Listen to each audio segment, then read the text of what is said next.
Peppa and George were playing in their room. George was sitting on the bottom bunk of a bunk bed looking at his car, and Peppa was on the top bunk drawing. Mummy Pig was cooking and Daddy Pig was reading the newspaper. Suddenly, the telephone rang. Mummy Pig picked up the phone and her face darkened. She spoke quietly. The conversation ended and Mummy Pig went over to Daddy Pig. They exchanged worried looks. Peppa came down and came over to them. "What's wrong?" Peppa asked. Mummy Pig hugged her, but there was no warmth in her embrace. "It's okay, dear, just problems at Daddy Pig's work," she said, but her eyes said otherwise. Daddy Pig became withdrawn. His laughter disappeared, and his eyes became empty. He sat for hours staring at one point. George began to change too. He stopped playing with his cars and just sat next to Daddy Pig, mimicking his movements. Peppa felt fear creeping up on her. She tried to talk to Susie Sheep, but she just waved him away. Pedro Pony and Rebecca Rabbit seemed distant too. One evening, as Peppa lay on her top bunk, she heard strange sounds coming from her parents' room. It was a low, monotonous whispering that seemed to penetrate the walls. She went downstairs and to the door. The whispering grew louder, and Peppa could make out individual words. They were instructions, repeated over and over. She couldn't understand the meaning, but she felt that it was something ominous. Suddenly, the whispering stopped. The door opened, and Mummy Pig stood there. Her eyes were wide, but there was no recognition in them. She just stared through Peppa. "Mummy?" Peppa whispered, but there was no answer. Mummy Pig walked past her, heading towards the kitchen.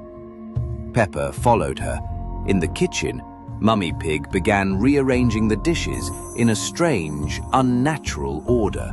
There was no emotion or thought in her eyes, just emptiness. Peppa turned around and saw Daddy Pig and George standing in the doorway. Their faces were as blank as Mummy's. They were looking at her but not seeing her. These were not her family. They were just shells without a soul. Peppa tried to run away, but her feet were rooted to the floor. Their empty eyes hypnotized her. She tried to scream, but no sound came out. She saw her hands begin to move as mechanically as Mummy Pig's, her eyes becoming just as blank. The last thing she saw was her own reflected look in George's eyes, as blank and lifeless as everyone else's.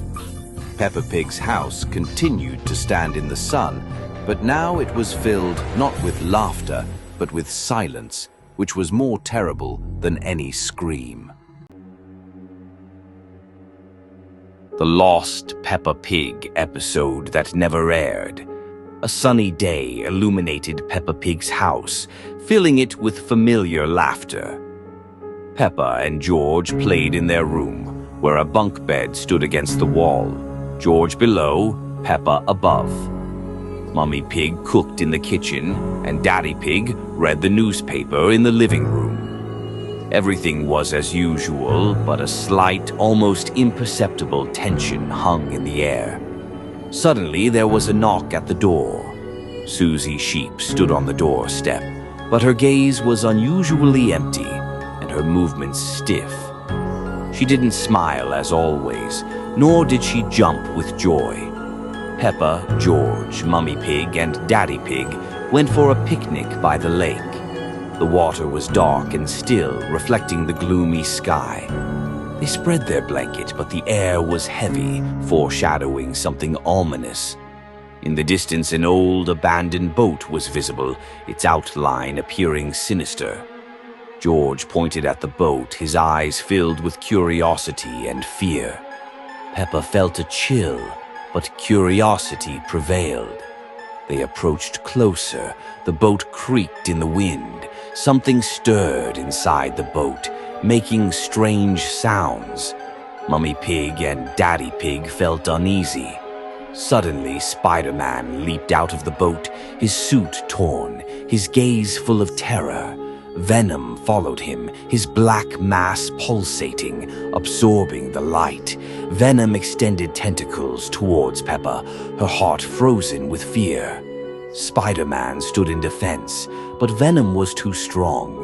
The boat began to sway, threatening to engulf everyone. The pig family rushed to flee, escaping the horror. They ran without looking back until the boat disappeared from sight. At home, they couldn't sleep for a long time, remembering the terrifying encounter. The lesson was learned: not all adventures end well. The sunny day illuminated Peppa Pig's house, filling it with familiar laughter.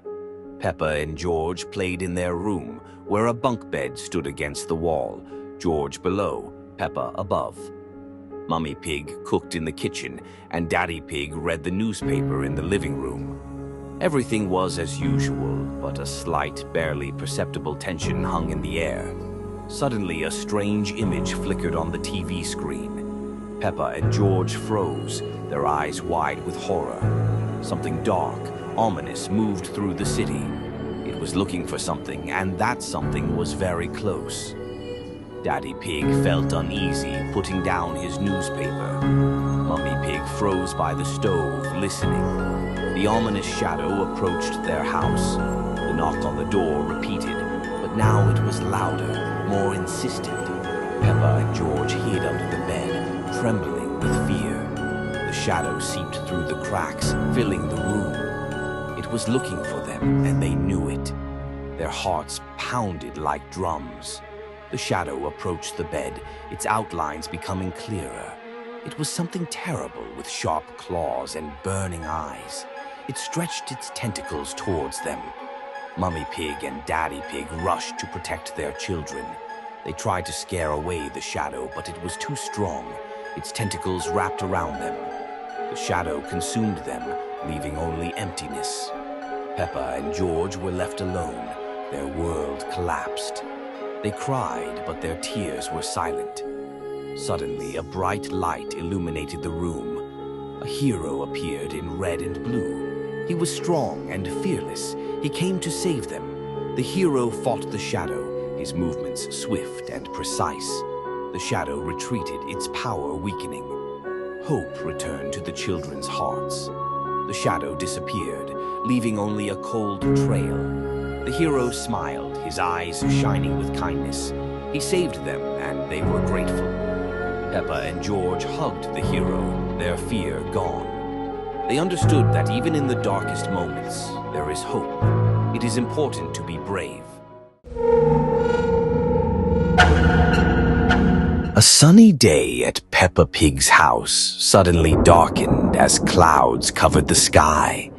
Peppa was playing in her room with her favorite doll, but something felt wrong.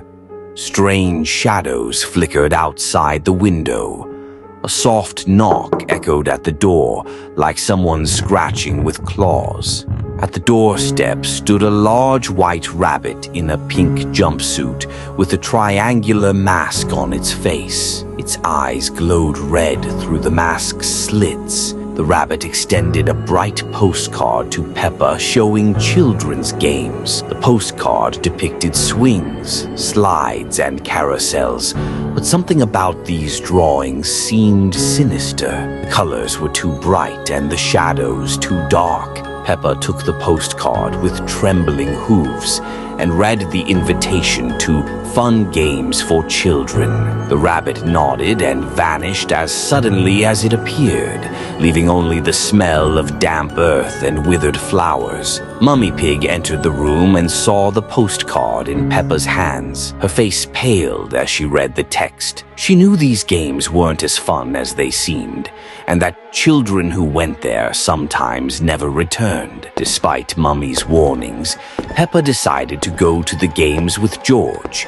They secretly snuck out of the house while their parents slept. The moon shone with cold light, and the wind whispered strange melodies through the tree leaves. The children arrived at a large clearing where other rabbits in pink jumpsuits awaited them. In the center stood a giant doll with empty eyes that slowly turned its head, watching every movement of the children. The main rabbit in a black mask announced the rules of the first game: red light, green light. But when someone moved on red light, a horrible creaking sound echoed, and that child disappeared into the darkness, leaving only the echo of their scream. Peppa realized she was trapped when she saw her friend Susie Sheep disappear. The doll's eyes glowed red, and the rabbits began slowly approaching the remaining children, making strange sounds like laughter and crying combined.